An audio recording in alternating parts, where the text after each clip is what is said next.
The National Disability Coordination Officers program is federally funded, and there's 31 of us around Australia, and ultimately we facilitate and support people into further education and onto subsequent employment, and that includes people on the spectrum.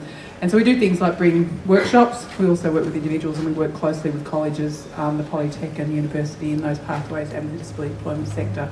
So it's been really exciting today to have so many people in the room and so much energy and enthusiasm to hear Rudy speak. So thank you for giving up your time. It's a diverse crowd, and I think Rudy's kind of covered a whole range of stuff that I think is interesting, for each and every one of you.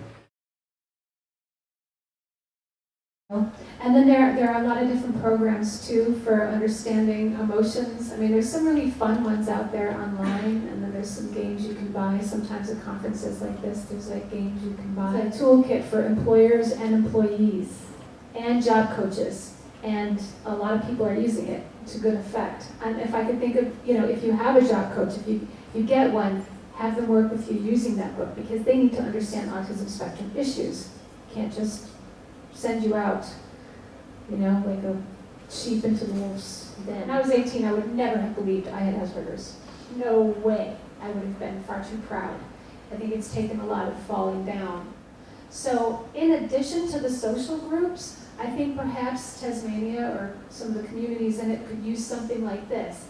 A place to apply our scientific abilities, our creative abilities, our artistic abilities, because I don't know what your school systems are like, but in America there's not a lot of outlet for that. So if any of you are in the arts, if any of you are in the sciences, if you get together and create a place where kids can apply their abilities instead of just reading, writing. So I'm done talking. I need to find a better way to end my session. Every single one of them has been like, oh my God, I'm so sick of talking. Thank you so very much for your participation and for being here. Thank you, Rudy. It's very inspirational, and I know that last line was funny, but the line you said before was is certainly there, and there's a lot to take away from today. It's been fantastic to hear the conversations that happen at lunch and at morning tea. Well, I really think that this discussion has really helped my life in understanding what I have, and that it's not a disability, it is something that I can use to improve my life, and I think it's absolutely essential for anybody that wants to understand about it more. I think that dealing with relationships and love has probably been a really big thing, and also the little things, I guess us people with Aspergers struggle from day to day, and we have to find better ways to manage it. But it's been really valuable to Yeah, pretty interesting speaker.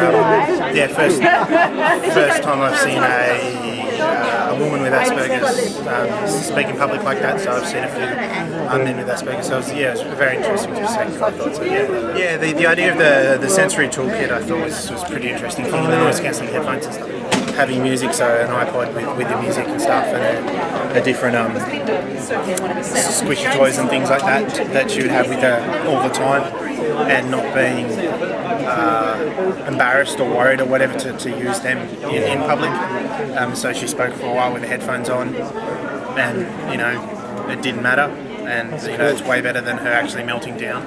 So just things like that, but in the workplace, and thinking how that'll happen. Because I've worked in a lot of workplaces where they don't allow anyone to have headphones on and things like that. Rudy was great. Just so inspirational, so informative, so energetic. We loved it. So worthwhile. Yeah, I hope she comes back, because if she was even back next week, I'd come back. It's a whole sharing of ideas too. And whether it be listening to what the other people are saying in the audience, and how Rudy responded to that, and her own experience. She was so honest and upfront and genuine. The discussions were great too. The feedback from the others I thought was like, wow, wanting to go away and buy her Aspergers on the job book is first on my list. Just the optimism. Things may get really bad. There's always a positive. But there's a positive, and with support and love, things can be okay.